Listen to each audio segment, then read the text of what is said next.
Realme 7 Pro. Capture sharper, charge fastest. Realme smartphone. Dare to lead. तो दोस्तों आज हम लोग बात करने वाले हैं Realme 7 Pro के बारे में। तो सबसे पहले तो आज गुरुवार के दिन Realme ने अपना Realme 7 Pro से पर्दा उठा दिया है। ये लेटेस्ट हैंडसेट 65 वाट चार्जिंग और क्वाड रियर कैमरा के साथ है। ये दुनिया का पहला स्मार्टफोन है जो मीडियाटेक के हीलियो G95 प्रोसेसर के साथ लॉन्च किया गया।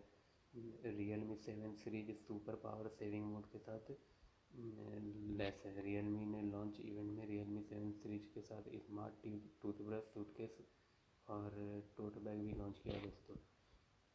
फ़िलहाल Realme 7 Pro में 6GB RAM 128GB storage variant है, जिसका कीमत फ़िलहाल 19,999 यानी कि 20,000 रुपये है।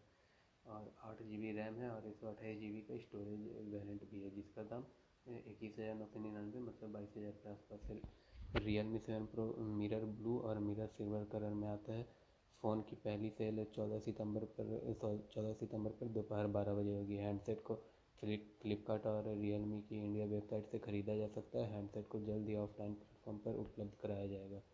वहीं Realme 7 के 6GB रैम व 64GB स्टोरेज वेरिएंट की कीमत 15,000 रुपये और 8GB रैम वाला का 16,999 मतलब 17,000 रुपये होगा। फिलहाल Realme 7 mist white mist blue colour में लॉन्च किया गया है। पहली सेल 10 सितंबर से दोपहर 12 बजे फ्लिपकार्ट और Realme ऑनलाइन स्टोर पर होगा। इसके बाद जल्दी फ़ोन ऑफलाइन रिटेल स्टोर पर उपलब्ध होगा। फ़िलहाल Realme का स्पेसिफिकेशन ये है कि 6.4 इंच का फुल HD है, सुपर एमोलेड डिस्प्ले